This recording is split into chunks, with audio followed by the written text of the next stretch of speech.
이 땡중이 어디 민가에 내려와 돈을 훔쳐가? 아니, 내가 주운 돈은 이게 다라니까. 가난한 스님과 집신장수라 무슨 일이 있었던 거죠? 야담의 모든 것 애청자 여러분. 영상 시작 전 좋아요와 불우이웃을 위해 끝까지 시청 부탁드립니다. 아침 안개가 산사를 휘감고 있었습니다. 새벽 예불을 마치고 장터로 향하는 발걸음이 무거웠죠. 내 이름은 운선. 이 깊은 산사에서 10년을 머문 스님입니다. 오늘따라 하늘이 유난히 맑군요. 산길을 내려가며 마음속으로 셈을 해봅니다. 주머니 속 5냥이 전부입니다. 절에 필요한 물건들을 사려면 터무니없이 부족한 금액이었지만 그것이 내가 가진 전부였죠. 부처님, 오늘도 저를 인도해 주시기를. 깊은 숨을 내쉬며 산길을 걸어 내려가는데 눈앞에 붉은 빛이 스쳤습니다. 풀숲 사이로 비치는 것은 분명 보자기였죠. 발걸음을 멈추고 그곳으로 다가갔다. 이상하구나. 이런 곳에 보자기라니. 조심스레 보자기를 들어 올렸습니다. 묵직한 느낌에 가슴이 덜컥 내려앉았죠. 천천히 매듭을 풀어보니 그 안에는 반짝이는 은화가 가득했다. 30냥이나 되는 거금이었습니다. 아이고, 이를 어찌하면 좋을까. 순간 온갖 생각이 머릿속을 스쳐 지나갔다. 절에 낡은 기와를 갈 수 있을 것이고 겨울나기용 땔감도 넉넉히 마련할 수 있겠죠. 하지만 이내 마음을 다잡았습니다. 이 돈의 주인은 얼마나 발을 동동 구르고 있을까. 주인을 찾아주어야 한다는 생각이 들었다. 하지만 마음 한켠에서는 불안함이 자리 잡았죠. 이 돈을 가진 이가 과연 정직한 사람일까요? 내가 찾아준 돈이 올바른 곳에 쓰일지 걱정이 됩니다. 잠시 망설임 끝에 내 주머니 속 5냥도 함께 넣었다. 마치 부처님께서 이 선택을 지켜보시는 듯 했습니다. 스님, 한 걸음 한 걸음이 모두 수행이라 하셨지. 스승님의 말씀이 떠올랐다. 돈을 발견한 것도 주인을 찾아 나서는 것도 모두 수행의 과정일 터였죠. 보자기를 품에 안고 발걸음을 재촉했습니다. 산길을 내려가며 이런저런 생각이 밀려왔다. 혹여 주인을 찾지 못하면 어떻게 해야 할까요? 그 돈으로 무엇을 해야 옳을지 머릿속이 복잡해졌습니다. 모든 것은 부처님 뜻대로 이루어지리라. 마을이 가까워질수록 사람들의 말소리가 들려왔죠. 장날이라 거리는 북적였다. 이제 곧 주막에 들러 목을 축이고 주인을 찾아 나서야겠다고 생각했습니다. 저 멀리 주막에 처마가 보였다. 그때까지도 나는 알지 못했죠. 이 붉은 보자기 속 은화가 얼마나 큰 파문을 일으킬지, 그리고 그것이 나의 운명을 어떻게 바꾸어 놓을지는. 주막 앞에 이르자 목소리가 들려왔습니다. 한숨과 탄식이 뒤섞인 소리였죠. 잠시 망설이다 안으로 들어섰다. 낡은 문고리를 잡는 손끝이 미세하게 떨렸습니다. 아이고, 이를 어쩌면 좋단 말입니까?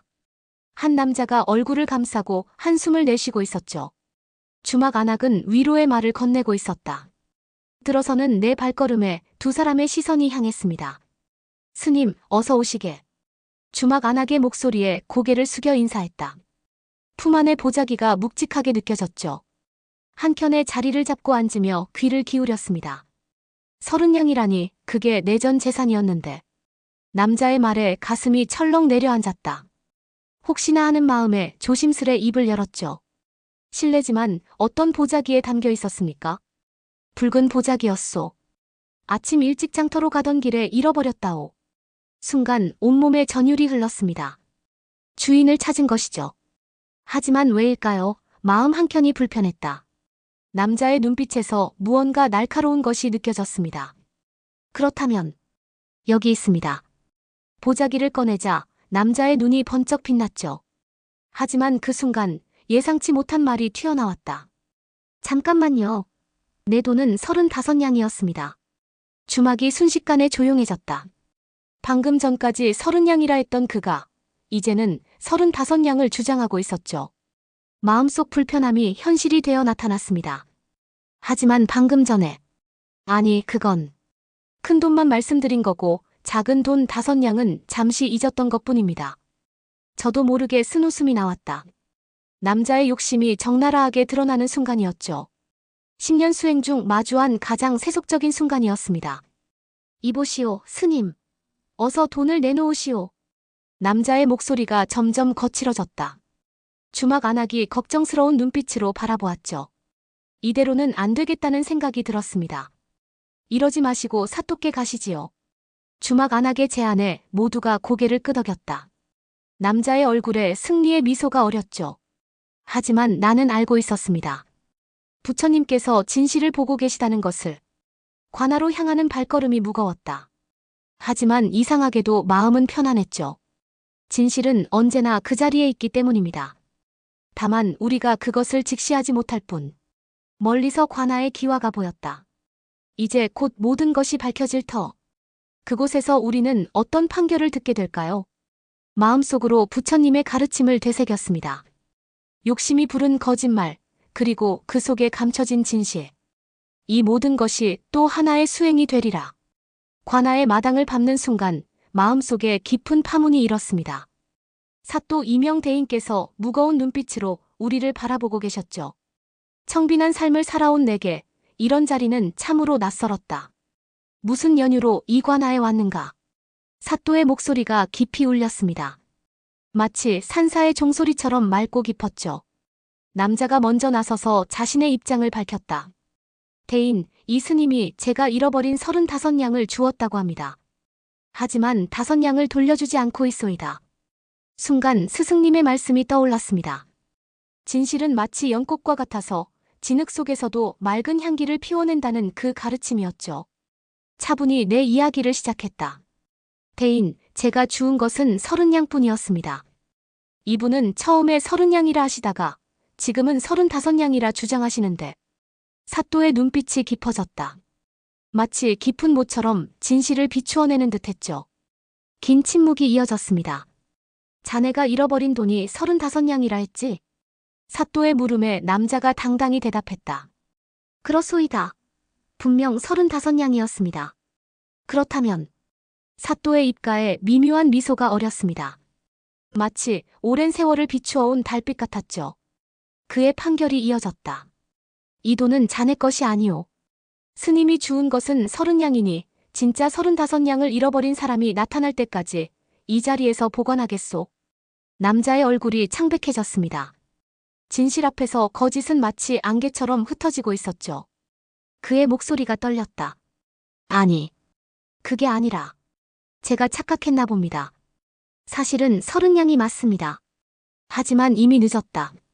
사또의 판단은 마치 바위처럼 단단했죠. 남자는 결국 빈손으로 관아를 떠났습니다.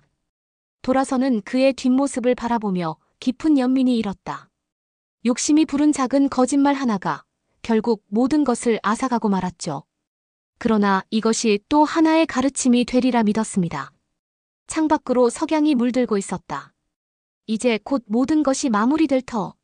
하지만 나는 알지 못했죠. 사또께서 나를 다시 부르실 것이라는 것을. 석양이 관아의 마당을 붉게 물들이고 있었습니다.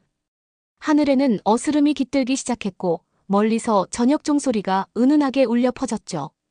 그때 사또께서 나를 다시 불러들였다. 스님, 잠시 앉으시겠습니까? 사또의 목소리에는 깊은 통찰이 담겨 있었습니다. 마치 오랜 세월 인간의 마음을 들여다본 현자와 같은 눈빛이었죠. 조용히 자리에 앉았다. 처음 주운 돈이 정말 30냥이었습니까? 사또의 물음에 잠시 망설였습니다. 10년 수행 중 가장 깊은 고뇌의 순간이었죠. 진실을 말해야 할까, 아니면 침묵해야 할까? 마음속에서 오랜 성찰이 이어졌다. 사실은 35냥이었습니다. 고개를 들어 사또를 바라보았죠. 그의 눈빛에는 이미 모든 것을 알고 있다는 깊은 이해가 담겨 있었다. 나는 이어서 말을 이었습니다. 하지만 그 사람이 처음에 30냥이라 했을 때 그의 말을 존중하는 것이 옳다고 생각했습니다. 욕심이 부른 거짓말 앞에서 사또의 입가에 잔잔한 미소가 번졌다. 마치 깊은 산중의 달빛처럼 맑고 선한 미소였죠. 그가 천천히 입을 열었습니다. 스님의 마음을 이해하겠소. 욕심 많은 자에게 돌아가는 것보다 스님께서 이 돈을 더 가치 있게 쓰실 것 같구려. 그의 말씀에 깊은 감동이 밀려왔다. 마치 수행 중 깨달음을 얻은 순간처럼 마음이 맑아졌죠. 스승님의 가르침이 떠올랐습니다. 욕심은 마음의 구름과 같아서 진실의 빛을 가리는 법이지요. 사또께서 고개를 끄덕이셨다. 그렇게 35냥은 결국 내게 맡겨졌습니다. 하지만 이는 단순한 돈의 문제가 아니었죠. 인간의 욕심과 진실, 그리고 정의가 만나는 순간이었다. 관할을 나서는 발걸음이 무거웠습니다. 이제 이 돈으로 무엇을 해야 할까? 산사로 돌아가는 길에 마음속 깊은 성찰이 이어졌죠. 저녁 무렵의 산길은 고요했다. 멀리서 들려오는 풀벌레 소리가 마음을 적셨습니다. 이제 나는 알았죠. 이 모든 것이 부처님의 가르침이었다는 것을. 산사로 돌아오는 길, 저녁 하늘이 깊어갔습니다. 35냥이 담긴 보자기를 품에 안은 채 하루의 일들을 돌아보았죠. 마치 한 편의 불경을 읽은 듯한 깨달음이 스며들었다. 욕심이란 참으로 이상한 것이구나. 나무들 사이로 불어오는 바람이 옷자락을 스쳤습니다. 10년 전 처음 이 산사에 들어섰을 때가 떠올랐죠. 그때 나도 세속의 욕심을 품고 있었을 터. 하지만 스승님의 가르침이 그 마음을 씻어주셨다. 절마당에 도착하자 달이 밝게 떠 있었습니다. 처마 끝에 매달린 풍경이 바람에 흔들리며 은은한 소리를 냈죠. 마치 오늘의 이야기를 다시 들려주는 듯했다. 이 돈으로 무엇을 해야 할까? 고민 끝에 결심이 섰습니다. 절 뒤편에 낡은 약방을 떠올렸죠. 병든 이들이 찾아오면 약을 지어주는 곳이지만 늘 약재가 부족했다. 이제 그들을 위해 이 돈을 쓸 수 있겠구나. 달빛 아래 앉아 깊은 묵상에 잠겼다. 오늘의 사건은 단순한 우연이 아니었음을 깨달았습니다. 욕심과 진실이 맞닥뜨린 순간 부처님께서는 우리에게 깊은 가르침을 주신 거죠. 정직함이 가장 큰 재산이라. 스승님 말씀이 오르셨습니다. 밤이 깊어갔지만 마음은 한없이 맑아졌다. 내일이면 약방에 새로운 약재들이 들어찰 것이고 병든 이들의 얼굴에 미소가 피어날 터. 그것이야말로 이 돈이 찾아간 진정한 주인일 테죠.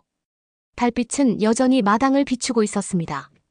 풍경 소리가 잔잔히 울리는 가운데 나는 오늘의 마지막 기도를 올렸죠. 저 멀리 욕심에 사로잡혔던 남자를 위해서도 모든 중생이 고통에서 벗어나시기를. 밤하늘의 별들이 깊은 위안을 전해주는 듯했습니다. 이제 진정한 깨달음의 길로 한 걸음 더 나아간 것 같았죠. 마음속에 평화가 가득했다. 내일은 또 다른 하루가 시작될 것입니다. 그리고 우리는 각자의 자리에서 오늘의 교훈을 기억하며 살아가겠죠.